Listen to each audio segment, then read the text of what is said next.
Hello friends, नमस्कार। I am C A Ved and welcome you on my YouTube channel. जैसा कि आप thumbnail से देख पा रहे हैं, मैंने 40+ ट्रांजैक्शन ऐसे लिए हैं जो कि आपकी AIS के अंदर मींस एनुअल इन्फॉर्मेशन स्टेटमेंट के अंदर रिफ्लेक्ट हो जाते हैं। अब ये जो ट्रांजैक्शंस होते हैं ये आपकी इनकम से रिलेटेड हो सकते हैं, आपने कुछ खर्चे किए उससे रिलेटेड हो सकते हैं, आपने कोई इन्वेस्टमेंट करी, आपकी कोई लायबिलिटी है तो ये उससे रिलेटेड हो सकते हैं। तो ये जो ट्रांजैक्शन आपकी AIS के अंदर होते हैं ये क्लोजली मॉनिटर किए जाते हैं इनकम टैक्स डिपार्टमेंट के द्वारा। और जब आप अपनी इनकम टैक्स की रिटर्न फाइल करते हैं तो उस टाइम भी आपको ध्यान रखना चाहिए अपने AIS के अंदर जो भी ट्रांजैक्शन आपके फॉल हो रहे हैं इनकम से रिलेटेड, आपको वो अपनी इनकम टैक्स की रिटर्न के अंदर दिखाने चाहिए। तो चलिए एक बार डिटेल में हम देख लेते हैं ये 40+ ट्रांजैक्शन कौन कौन से हैं। तो जैसा कि आप देख पा रहे हैं, सबसे पहले मैं बात कर लेता हूँ सैलरी इनकम के बारे में। अब सैलरी इनकम के बारे में क्या होता है कि जब आप एम्प्लॉयर के रिलेशनशिप में होते हैं, आप एम्प्लॉय होते हैं, तो उस केस में क्या होता है कि आपका जो एम्प्लॉयर है आपको बहुत सारे बेनिफिट आपको देता है, सैलरी देता है, उसके अलावा आपको कुछ पर्क्स देता है या कुछ profit in lieu of salary होता है। तो ये जो ट्रांजैक्शंस होते हैं इसकी डिटेल जो है एम्प्लॉयर सबमिट करवा देता है इनकम टैक्स डिपार्टमेंट के पास। ये जो इन्फॉर्मेशन है ये कैसे सबमिट होती है, क्योंकि जो भी आपको वो सैलरी प्रोवाइड करता है उसके ऊपर वो कुछ ना कुछ TDS डिडक्ट करता है और उस TDS की जो है वो रिटर्न फाइल करता है क्वार्टरली फॉर्म 20Q की फॉर्म में। वो जो डिटेल है वो इनकम टैक्स डिपार्टमेंट के पास चली जाती है, उसके अंदर आपकी सारी ही सैलरी का ब्यौरा होता है कि आपको अपने एम्प्लॉयर से क्या क्या मिला है। और इसके बदले में जो आपका एम्प्लॉयर है जो आपका TDS डिडक्ट कर रहा है वो आपको फॉर्म 16 प्रोवाइड कर देता है और उस फॉर्म 16 के बेस पे आप अपनी इनकम टैक्स की रिटर्न फाइल कर लेते हैं। अब यहाँ पर कुछ एम्प्लॉई ऐसे होते हैं जिनका TDS डिडक्ट नहीं होता है, तो उस केस में क्या होता है, एम्प्लॉयर आपको फॉर्म 16 इशू नहीं कर सकता है। तो उस केस में क्या होगा कि आप जो एम्प्लॉई है वो अपनी जो बैंक स्टेटमेंट्स हैं, अपनी बैंक स्टेटमेंट जो भी आपकी सैलरी क्रेडिट हुई है उसके बेस पे अपनी इनकम टैक्स की रिटर्न को फाइल कर लीजिए। तो ये जो सैलरी इनकम होती है जब ये फॉर्म 20Q सबमिट किया जाता है एम्प्लॉयर के द्वारा, तो इस तरीके से इनकम टैक्स डिपार्टमेंट के पास आपकी इन्फॉर्मेशन होती है। और ये जो सैलरी आपकी है आप कभी भी देखेंगे 26AS को देखेंगे या फिर AIS को देखेंगे, एनुअल इन्फॉर्मेशन स्टेटमेंट को, तो उसमें आपकी सैलरी का पूरा ब्यौरा आ जाएगा जिसमें कितनी सैलरी आपको मिली है, कितनी ग्रॉस टोटल थी और कितना उस पर TDS कटा हुआ है। तो ये हमारा पहला ट्रांजेक्शन था। दूसरे ट्रांजेक्शन की बात करें तो जो मेरा दूसरा ट्रांजेक्शन है वो है रेंटल इनकम से रिलेटेड। अगर कोई इंडिविजुअल है या HUF है जिसके ऊपर की टैक्स ऑडिट एप्लीकेबल नहीं होता है और अगर वो किसी लैंडलॉर्ड को जो कि रेजिडेंट है अगर उसको 50,000 पर मंथ से ज़्यादा की रेंट की पेमेंट करता है तो उस केस में वो जो है TDS डिडक्ट करेगा एट द रेट ऑफ 5% के हिसाब से। तो यहाँ पर एक ये भी कंडीशन है कि जो ये इंडिविजुअल या HUF रेंट पे कर रहा है उसको टैन नंबर लेना जरूरी नहीं है। नॉर्मली क्या होता है कि TDS डिडक्ट करने के लिए आपके पास टैन नंबर होना चाहिए, बट यदि कोई इंडिविजुअल और HUF है वो 50,000 पर मंथ से ज़्यादा की पेमेंट कर रहा है रेंट की लैंडलॉर्ड को, तो उसके पास टैन नंबर होना ज़रूरी नहीं है, वो 5% का TDS डिडक्ट कर लेगा और इसके लिए वो फॉर्म 26QC के अंदर अपनी रिटर्न जो है वो फाइल कर लेगा जहाँ पर टैन नंबर मैंडेटरी नहीं है। तो जब वो फॉर्म 26QC के अंदर रिटर्न फाइल करता है, TDS स्टेटमेंट जो है सबमिट करता है, तो वहाँ पर भी गवर्नमेंट के पास चला जाता है डेटा कि जो लैंडलॉर्ड है उसके पास कितना पैसा गया हुआ है। तो इस तरीके से वो जो फॉर्म 16 है वो वो लैंडलॉर्ड को इशू कर देगा, जो डिडक्टर है जो टेनेंट है जिसने TDS डिडक्ट किया है वो फॉर्म 16 लैंडलॉर्ड को इशू कर देगा। इसी तरीके से अगर यदि कोई इंडिविजुअल या HUF है जिसके ऊपर टैक्स ऑडिट की एप्लीकेबिलिटी होती है, इस केस में यदि वो कोई रेंट की पेमेंट करता है, कोई लैंड बिल्डिंग फर्नीचर उसने रेंट पे लिया था और वो जो रेंट की पेमेंट है यदि वो एक ईयर के अंदर 2,40,000 से ज़्यादा की पेमेंट करता है तो वहाँ पर भी वो 10% का TDS डिडक्ट कर लेगा। तो इस तरीके से जब वो TDS की डिडक्शन करता है और वो गवर्नमेंट को सबमिट करवाता है, वो TDS उसकी रिटर्न फाइल करता है, तो वहाँ पर भी ये जो लैंडलॉर्ड को पेमेंट जाता है उसका ब्यौरा सारा उसको इनकम टैक्स डिपार्टमेंट के पास चला जाता है और ये सारा ही डेटा 26AS या फिर आप बोल सकते हैं AIS एनुअल इन्फॉर्मेशन स्टेटमेंट के अंदर आपकी रेंटल इनकम से रिलेटेड जो भी डेटा होता है वो इनकम भी वहाँ रिफ्लेक्ट हो जाती है। थर्ड है हमारा डिविडेंड इनकम। अब जो मेरा डिविडेंड इनकम है, जो डिविडेंड पे किया जाता है, नॉर्मली जब आपने किसी कंपनी के शेयर ले रखे होते हैं, परचेज रखे होते हैं, तो उस केस में वो कंपनी क्या करती है, आपको डिविडेंड पे कर देती है। तो जो डिविडेंड पेड होता है वो आपको दिखाना होता है जब आप अपनी इनकम टैक्स रिटर्न फाइल करते हैं under the head income from other sources. तो ये जो डिविडेंड है आप इसको डिविडेंड इनकम दिखाएंगे, इनकम फ्रॉम अदर सोर्सेज। और ये जो आपको डिविडेंड मिला है वो 50 रुपये, 100 रुपये, 500 रुपये, 1000 रुपये, 50,000 जितना भी मिलेगा वो आपको अपनी AIS के अंदर नज़र आ जाएगा। चलिए 4 ट्रांजेक्शन हम देख लेते हैं। Interest from saving account. अब क्या होता है कि आपके अगर सपोज करें एक से ज़्यादा बैंक अकाउंट है तो उस केस में जो भी आपको बैंक इंटरेस्ट की पेमेंट करेगा या इंटरेस्ट क्रेडिट करेगा किसी भी बैंक के द्वारा, तो सारे ही जो बैंक हैं उनका टोटल कर लिया जाएगा और वो जो भी इंटरेस्ट है आपका वो आपको टैक्सेबल हो जाएगा under the head income from other sources. अब यहाँ पर सेक्शन 80AA भी है जो आपको एग्जम्पशन देता है। अब सपोज करें आपके 4 बैंक थे और चारों ही बैंक से आपको जो इंटरेस्ट मिला, सपोज करें वो मिल गया आपको 15,000 रुपीज़ आपका इंटरेस्ट हो गया साल का चारों ही बैंकों से मिला के, तो उस केस में जो है आपको 80TT के अंदर 10,000 की छूट मिल जाएगी और ये जो 5,000 बैलेंस है ये आपको टैक्सेबल हो जाएगा। तो ये जो ट्रांजैक्शन है आपका इंटरेस्ट ऑन सेविंग बैंक का, ये भी आपके AIS के अंदर रिफ्लेक्ट हो जाता है। आप जाइए और देखिए अपना AIS चेक करें तो आपको इवन वहाँ पर अगर 20, 50, 100 या 200, 500 रुपये का भी आपको इंटरेस्ट अगर मिल रहा होगा बैंक से, तो वो आपको वहाँ रिफ्लेक्ट हो जाएगा। सिमिलरली अगर आपके बैंक्स के अंदर या पोस्ट ऑफिस के अंदर कहीं डिपॉजिट्स हैं, FDR हैं, RD हैं, तो उस केस में भी आपको जो ये बैंक्स हैं वो FD या RD के ऊपर इंटरेस्ट पे करते होंगे। तो ये FD या RD के ऊपर जो आपको इंटरेस्ट होता है ये भी आपको टैक्सेबल हो जाता है under the head income from other sources. अब यहाँ पर जो बैंक आपको FD के ऊपर इंटरेस्ट पे कर रहे हैं तो वो TDS आपका डिडक्ट कर लेते हैं। यदि आपका जो इंटरेस्ट की इनकम है साल की वो 40,000 रुपये से ज़्यादा है, यदि आप लेस देन 60 ईयर हैं, और अगर आप 60 ईयर से अबव है, मीन सीनियर सिटीजन है, और आपका जो इंटरेस्ट की इनकम है वो 50,000 रुपये से ज़्यादा है FD के ऊपर, तो उस केस में आपके ऊपर जो है TDS की एप्लीकेबिलिटी हो जाती है। बैंक आपका TDS काट लेता है यदि आप सीनियर सिटीजन हैं। तो सीनियर सिटीजन के लिए जो लिमिट है वो 50,000 की है, और लेस देन अगर आप 60 ईयर हैं, सीनियर सिटीजन नहीं है, तो ये 40,000 है। मीन्स 40,000 और 50,000 तक किसी तरीके का TDS बैंक नहीं डिडक्ट करता है, बट ये इनकम अगर आपकी से ज़्यादा हो जाती है तो उस केस में TDS डिडक्ट कर लेता है। तो देखिए ये जो आपका अमाउंट होता है इंटरेस्ट का, ये भी एक रिपोर्टेबल ट्रांजैक्शन होता है। इवन ये 40,000 और 50,000 से कम क्यों ना हो। मीन्स अगर आपको 40,000 या 50,000 से इंटरेस्ट की इनकम होगी FD से, तो वो भी आपका एनुअल इन्फॉर्मेशन स्टेटमेंट के अंदर एक रिपोर्टेबल ट्रांजैक्शन है। ये आपका एनुअल इन्फॉर्मेशन स्टेटमेंट के अंदर रिपोर्ट हो जाएगा। तो जब भी आप अपना इनकम टैक्स रिटर्न के ऊपर पोर्टल करें, इनकम टैक्स के पोर्टल पर आप क्लिक करें, लॉगिन करें, तो आप एक बार ज़रूर अपना एनुअल इन्फॉर्मेशन स्टेटमेंट देख लीजिए। आपको इस तरीके के ट्रांजैक्शन वहाँ नज़र आ जाएंगे। आपने कोई FD करवाई होगी तो उस पर वहाँ आपको इंटरेस्ट नज़र आ जाएगा, सेविंग बैंक पे नज़र आ जाएगा, आपकी कोई सैलरी है तो वो नज़र आ जाएगी, अगर आपके बैंक अकाउंट में कोई रेंटल इनकम आई है तो वो आपको वहाँ नज़र आ जाएगी जिस पर TDS कटा होगा। तो इस तरीके से आपको वहाँ पर ट्रांजैक्शन नज़र आ जाएंगे। तो 6 पॉइंट हम देख लेते हैं। इसके अलावा देखिए हमने सेविंग बैंक अकाउंट की बात कर ली और हमने FD पे बात कर ली। इसके अलावा आपको interest other than saving bank और FD और RD या सेविंग बैंक के अलावा भी आपके ऊपर आपको कोई ना कोई ब्याज मिलता होगा, इंटरेस्ट मिलता होगा। अगर आपको वो इंटरेस्ट किसी से मिल रहा है और जो इस पर्सन से वो इंटरेस्ट मिल रहा है अगर वो टैक्स ऑडिट के अंदर कवर है, तो इस केस में वो क्या करेगा, अगर 10,000 से ज़्यादा का आपको वो इंटरेस्ट पे करेगा तो वो आपका TDS डिडक्ट कर लेगा।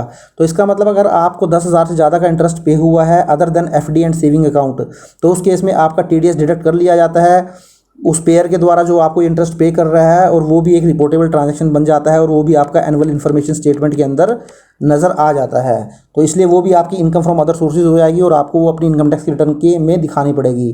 तो चलिए अगला हम बात कर लेते हैं इंटरेस्ट फ्रॉम IT रिफंड।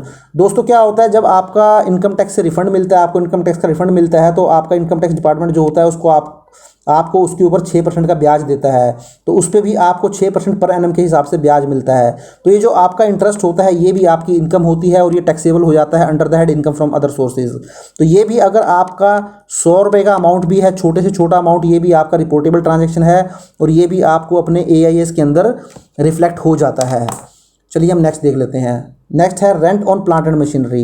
देखिए अगर कोई प्लांट एंड मशीनरी है और उसके ऊपर किसी भी तरीके का रेंट पे किया जाता है, अब जैसे कोई टेनेंट है जिसने ये प्लांट एंड मशीनरी ली हुई है, अगर वो किसी भी तरीके का रेंट पे करता है और वो रेंट की जो पेमेंट है साल के अंदर 2,40,000 से ज़्यादा है, तो ये ऑब्लिगेशन हो जाता है उसके ऊपर कि वो 2% के हिसाब से TDS की डिडक्शन करे। तो जब वो TDS की डिडक्शन कर लेगा तो इसी तरीके से वो फॉर्म 26Q के अंदर एक TDS की रिटर्न फाइल करेगा और जो लैंडलॉर्ड है उसको फॉर्म 16A इशू कर देगा। तो इस तरीके से ये भी एक रिपोर्टेबल ट्रांजेक्शन हो जाएगा, क्योंकि जब वो TDS की रिटर्न फाइल करेगा तो ऑटोमेटिकली ही इनकम टैक्स डिपार्टमेंट के पास उसकी इन्फॉर्मेशन चली जाएगी कि क्या इनकम उसने क्या रेंट पे किया है लैंडलॉर्ड को। तो वो लैंडलॉर्ड जो है उसके वहाँ पर इनकम जो है शो हो जाएगी। अब देखिए हम बात कर लेते हैं विनिंग फ्रॉम लॉटरी और क्रॉसवर्ड पजल। अब दोस्तों क्या होता है कि बहुत सारे आपकी कुछ कैजुअल इनकम होती हैं, जैसे आपकी कोई लॉटरी से इनकम हो गई या कुछ क्रॉसवर्ड पजल्स हो गई। इस तरीके की जो इनकम है, जैसे ये कैजुअल इनकम हम इनको बोलते हैं, इसके अंदर लॉटरी की इनकम आ जाती है, रमी आ जाता है, ड्रीम 11 में आप पैसा लगाते हैं वो आ जाता है। तो इनके अंदर क्या है, स्पेशल रेट एप्लीकेबल हो जाता है, डायरेक्टली ही आपका फ्लैट ही 30% प्लस 4% एजुकेशन सेस लग के आपका जो TDS जो है वो डिडक्ट हो जाता है। तो ये भी एक रिपोर्टेबल ट्रांजेक्शन है, ये भी आपको अपना AIS के अंदर नजर आ जाएगा। Similarly winning from horse races है, ये भी दोस्तों इसी का ही पार्ट है, winning from lottery and crossword का। तो इसके ऊपर भी स्पेशल रेट एप्लीकेबल हो जाता है, यहाँ भी फ्लैट जो है 30% टैक्स की डिडक्शन कर लेता है। तो ये भी एक रिपोर्टेबल ट्रांजैक्शन है। अब 11वां है accumulated balance of PF, provident fund के अंदर एक्यूमुलेटेड बैलेंस, जो भी कंट्रीब्यूशन एम्प्लॉयर के द्वारा किया जाता है दोस्तों।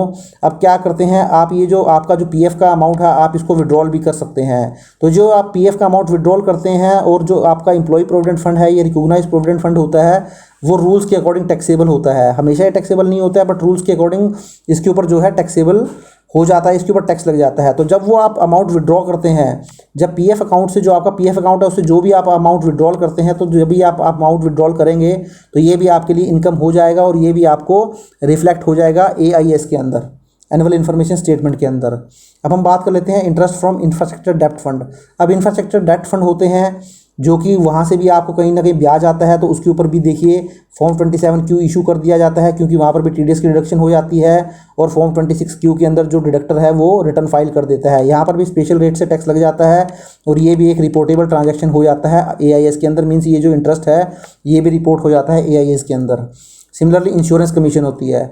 क्या होता है कि दोस्तों बहुत सारे जो पर्सन्स होते हैं, इंडिविजुअल होते हैं, वो एजेंट का काम करते हैं, वो एलआईसी के एजेंट बन जाते हैं, एचडीएफसी एसबीआई बैंक के एजेंट बन जाते हैं और फिर कमीशन बेस पे काम करते हैं, जहाँ पर वो इंश्योरेंस पॉलिसीज़ वगैरह बेचते हैं और उससे उनको क्या होता है, कमीशन अर्न होता है। वो कमीशन जो है उनके लिए इनकम मानी जाती है और उस कमीशन के ऊपर जो है 194 सेक्शन है, उसके अंदर टीडीएस की डिडक्शन होती है। तो इस तरीके से ये कमीशन इनकम जो अर्न की जाती है उन इंडिविजुअल्स के द्वारा, वो भी उनकी एआईएस के अंदर एक रिपोर्टेबल इनकम बन जाती है, रिपोर्टेबल इनकम बन जाती है और अपने एआईएस के अंदर उनको जो भी कमीशन रिसीव होती है एज इनकम, वो वहाँ रिफ्लेक्ट हो जाती है। अगर हम बात करें 14th की, तो 14th में receipt from life insurance policy. अब देखिए क्या होता है कि जब आपकी लाइफ इंश्योरेंस पॉलिसी आपने करवा रखी होती है, उसमें मैच्योरिटी पे आपको कोई पैसा मिलता है या फिर आपकी नॉमिनी को कोई पैसा मिलता है उससे, तो वैसे तो ये एग्जम्प्ट है सेक्शन 10(10)D के अंदर। मतलब सेक्शन 10 सब सेक्शन 10D के अंदर अगर आपको मैच्योरिटी पे कोई पैसा मिलता है इंश्योरेंस पॉलिसी से, या अगर आपकी डेथ हो जाती है, आपकी फैमिली को मिलता है, आपकी वाइफ को मिलता है, तो वो 100% एग्जम्प्ट होता है, उस पर किसी भी तरीके का टैक्स नहीं लगता है। बट इसके लिए कुछ कंडीशन फुलफिल करनी पड़ती हैं, तो इस पर भी जो है टीडीएस की डिडक्शन हो जाती है 194DA के अंदर और ये भी एक रिपोर्टेबल ट्रांजैक्शन बन जाता है। हालांकि ये जो है एग्जम्प्टेड होता है, इस पर किसी भी तरीके का टैक्स नहीं लगता है, बट ये आपको आईटीआर जब आप फाइल करेंगे तो उसको एग्जम्प्टेड इनकम में जरूर दिखाएं। बट ये रिपोर्टेबल ट्रांजैक्शन भी है, ये भी आपको एआईएस के अंदर नजर आ जाएगा। Payment to non resident sports person sports association. क्या होता है दोस्तों, आप जानते ही हैं, जैसे कि आप इंडिया के अंदर भी आप देखते हैं बहुत सारी क्रिकेट टीमें यहाँ पर खेलने आती हैं जो कि नॉन रेजिडेंट स्पोर्ट्समैन होते हैं या स्पोर्ट्स एसोसिएशन होती है, उनको किसी भी तरीके की जो पेमेंट की जाती है उसके ऊपर जो सेक्शन 115 BBA एप्लीकेबल हो जाता है। तो इस तरीके से अगर उन नॉन रेजिडेंट स्पोर्ट्समैन को या स्पोर्ट्स एसोसिएशन को किसी भी तरीके की आप पेमेंट करते हैं तो वो भी एक रिपोर्टेबल ट्रांजेक्शन है और वो भी आपका एआईएस के अंदर रिफ्लेक्ट हो जाता है under section 115 BBA। Similarly sale of land और बिल्डिंग। अगर आप किसी तरीके की लैंड और बिल्डिंग को सेल करते हैं तो दोस्तों, और अगर आपकी सेल वैल्यू जो है 30 लाख रुपए से ज़्यादा की होती है, तो ये जो 30 लाख रुपए से ज़्यादा की अमाउंट अगर आप सेल करते हैं तो ये भी आपके एआईएस के अंदर आपको नज़र आ जाएगी। सिमिलरली अगर आपको रिसिप्ट होती है transfer of immovable property, land and building के अलावा यदि कोई और इमूवेबल प्रॉपर्टी आप ट्रांसफ़र करते हैं तो 26Q भी उसके ऊपर एप्लीकेबल हो जाता है रिटर्न का, तो वो भी आपको है अपनी जो है अपने 26 एआईएस के अंदर जो है ये भी आपको रिफ्लेक्ट हो जाएगी। 18th की बात करें, सिमिलरली अगर मैं 19 की बात करूं, अगर कोई व्हीकल सेल करते हैं, अगर आपने कोई व्हीकल सेल किया है और जो आपने व्हीकल सेल किया है और जिसने ख़रीदा है, तो अगर वो आपका जो बायर है, अगर वो रिपोर्टेबल ट्रांजैक्शन के अंदर कवर होता है, उसके ऊपर रिपोर्टेबल ट्रांजैक्शन कवर होते हैं, तो इस केस में जो आपका सेल ऑफ व्हीकल है ये भी एक रिपोर्टेबल ट्रांजैक्शन बन जाएगा और एआईएस के अंदर रिफ्लेक्ट हो जाएगा। सिमिलरली अगर आप सेल करते हैं सिक्योरिटी और यूनिट ऑफ म्यूचुअल फंड, अब देखिए जो भी आप शेयर मार्केट में डील करते हैं उसमें आप छोटे से लेके बड़े अमाउंट तक जो भी आप सेल करते हैं, म्यूचुअल फंड की सेल करें, शेयर एंड सिक्योरिटी की सेल करें, तो ये आपका एआईएस के अंदर उसकी जो सेल वैल्यू है, आपने कितने का परचेज़ किया था, आपको उसके ऊपर प्रॉफिट हुआ या लॉस हुआ, ये सारा आपको नज़र आ जाता है।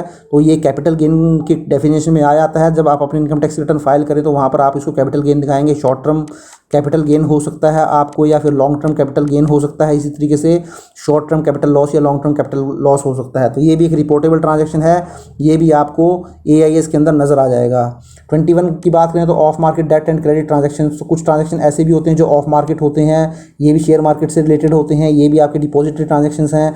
जो भी आपके ब्रोकर होते हैं, जैसे कि अगर मैं जीरोधा की बात करूँ, शेर खान की बात करूँ, तो इस तरीके ये ट्रांजैक्शन किए जाते हैं, ये भी आपके रिफ्लेक्ट हो जाते हैं एआईएस के अंदर।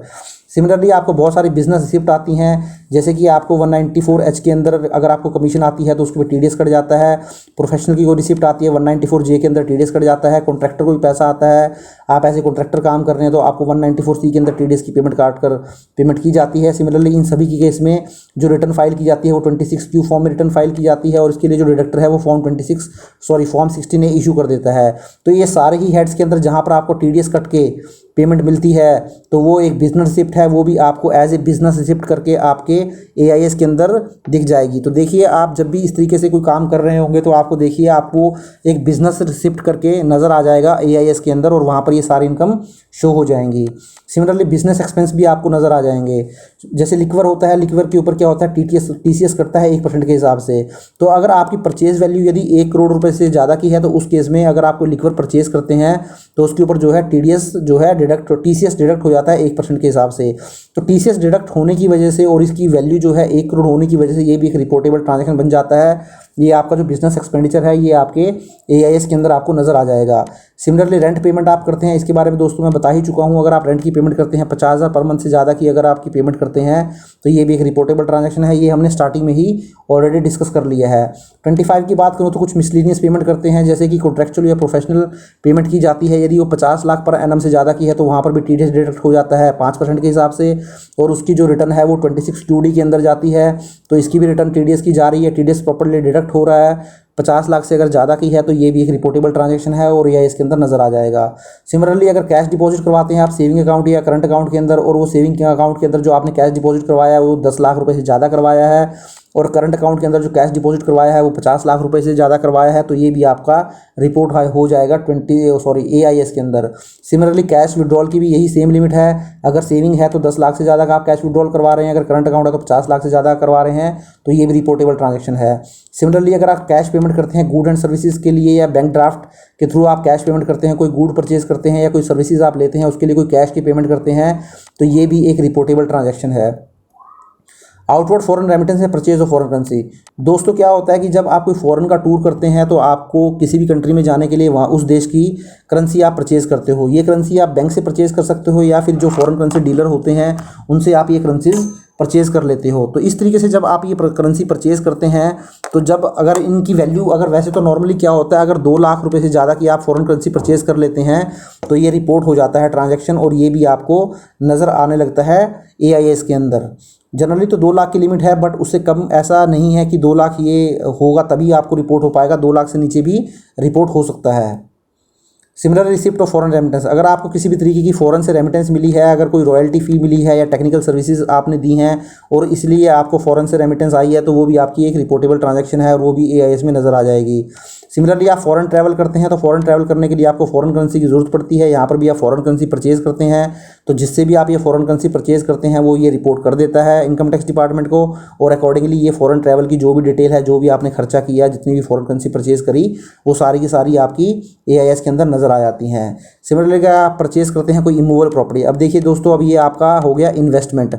अगर आपने कोई परचेज़ कर रखी है इमूवेबल प्रॉपर्टी तो ये आपकी इन्वेस्टमेंट है, ना ये आपका एक्सपेंस है ना ही ये आपकी इनकम है। तो देखिए इन्वेस्टमेंट जैसा कि मैंने शुरू में ही बताया था, यहाँ पर आपकी इनकम हो, एक्सपेंस हो, इन्वेस्टमेंट हो, लायबिलिटी है, तो हर तरीके की जो ट्रांजैक्शन है वो रिपोर्ट हो जाएंगे। अब अगर आप कोई लैंड एंड बिल्डिंग परचेज़ करते हैं तो ये आपकी इन्वेस्टमेंट है, तो ये भी आपकी वहाँ पर रिपोर्ट हो जाएगी और वहाँ दिख जाएगा कि आपने कितने की लैंड एंड बिल्डिंग परचेज़ की है। सिमिलरली आपने कोई व्हीकल अगर परचेज़ किया है, व्हीकल में आपका बस, कार कोई आपने परचेज़ किया है और इसकी जो परचेज़ वैल्यू है वो 10 लाख रुपए से ज़्यादा है, तो यहाँ पर भी 1% का टीसीएस जो है वो डिडक्ट हो जाता है, तो ये भी आपके एक रिपोर्टेबल ट्रांजैक्शन बन जाता है। तो अगर आप 10 लाख से ज़्यादा की परचेज़ करेंगे तो वो आपका रिपोर्ट हो जाएगा। सिमिलरली अगर आप टाइम डिपॉजिट परचेज़ करेंगे, मींस अगर आप किसी बैंक के अंदर एफडी करवाते हैं, आरडी कराते हैं, जो कि टाइम डिपॉजिट है 2 साल, 4 साल, 5 साल के लिए, तो ये भी एक रिपोर्टेबल ट्रांजैक्शन बन जाता है और जो बैंक है वो इनकम टैक्स डिपार्टमेंट को रिपोर्ट कर देता है कि इस पर्सन ने इतने की एफडी कराई है, तो वो भी आपको वहाँ पर आपके परचेज़ ऑफ सिक्योरिटीज़ या परचेज़ ऑफ एफडी करके आपको नज़र आ जाएगा एआईएस के अंदर। 35 की मैं बात करूं, purchase of security and unit of mutual. Similarly अगर आप शेयर मार्केट में, जैसा कि मैंने बताया था आपको, अब ये देखिए दोस्तों ये भी आपकी इन्वेस्टमेंट का ही पार्ट है। अगर आप शेयर परचेज कर रहे हैं, म्यूचुअल फंड परचेज कर रहे हैं शेयर मार्केट से या किसी भी साइट पर जाके, जैसे बहुत सारी साइट्स हैं, तो आपका जो ये है इन्वेस्टमेंट का पार्ट होता है। और अगर आपने किसी भी तरीके के शेयर या म्यूचुअल फंड परचेज किए हैं तो वो भी आपको नज़र आ जाएंगे आपके एआईएस के अंदर।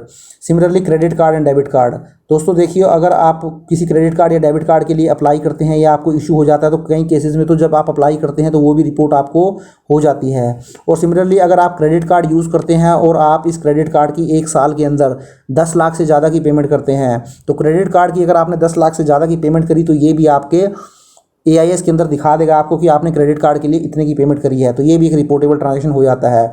सिमिलरली बैलेंस इन अकाउंट, अगर आप अकाउंट ओपन करते हैं अदर देन सेविंग और टाइम डिपॉजिट, मतलब सेविंग अकाउंट और टाइम डिपॉजिट के अलावा अगर कोई अकाउंट आप ओपन करते हैं और उस अकाउंट के अंदर यदि आपका जो बैलेंस है क्लोजिंग ऑफ फाइनेंशियल ईयर पे वो 50,000 से ज़्यादा का रहता है, तो वो भी आपका रिपोर्ट हो जाएगा, वो भी आपका AIS के अंदर दिखा देगा कि आपका इस अकाउंट के अंदर 50,000 रुपये से ज़्यादा का पड़ा हुआ है 31 मार्च में। Similarly income distributed by business trust, अब कोई कुछ बिजनेस ट्रस्ट होते हैं दोस्तों जो कि काम करते हैं मिलके, वो जो होते हैं वहाँ पर जो है उस तरीके से इनकम आती है, यूनिट्स ऑफ जो यूनिट्स होती हैं बिजनेस ट्रस्ट की, उसकी इनकम जो होती है वो रिसीव होती है, वो जो इनकम होती है आपकी, ये भी एक रिपोर्टेबल ट्रांजैक्शन है, वो भी आपको नज़र आ जाती है। सिमिलरली इनकम डिस्ट्रीब्यूटेड की जाती है इन्वेस्टमेंट फंड, कुछ इन्वेस्टमेंट फंड होते हैं उनके द्वारा जब इनकम डिस्ट्रीब्यूट की जाती है तो वो भी रिपोर्टेबल ट्रांजैक्शन बन जाता है। और फाइनली अगर मैं बात करूँ दोस्तों GST टर्नओवर, GST परचेज, क्या होता है जब आप अपनी इनकम टैक्स रिटर्न फाइल करते हैं तो वहाँ पर आपको कई बार अगर आपका 20 लाख से ज़्यादा का टर्नओवर होता है तो आपसे वो GST का टर्नओवर, GST की परचेज पूछ लेता है। तो GST की टर्नओवर और GST की परचेज भी एक रिपोर्टेबल ट्रांजैक्शन बन जाता है जब आप अपना AIS देखेंगे और आपको वहाँ पर अपना GST का टर्नओवर या GST की परचेज भी नज़र आ जाएगी। तो दोस्तों ये कुछ ट्रांजैक्शन है 40+ जो मैंने कोशिश की थी आपको समझाने के लिए कि अगर आप इस तरीके के ट्रांजैक्शन करेंगे वो आपकी इनकम से रिलेटेड हो सकते हैं, आपने कुछ खर्चा किया हो, इन्वेस्टमेंट की हो, तो वो आपको AIS के अंदर नज़र आ जाएंगे। तो जब भी आप अपने इनकम टैक्स की रिटर्न फाइल करें तो अपने AIS को जरूर चेक कर लें और जो वहाँ पर इनकम का पार्ट है उसको मिस ना करें, उसको अपनी इनकम टैक्स की रिटर्न के अंदर जरूर दिखाएं। तो आशा करता हूँ दोस्तों वीडियो आपको अच्छा लगा होगा। If you like the video please share and subscribe my channel and click on the bell icon and press all so that you will get all the notification of my upcoming videos. Thank you very much. Have a nice day. Take care.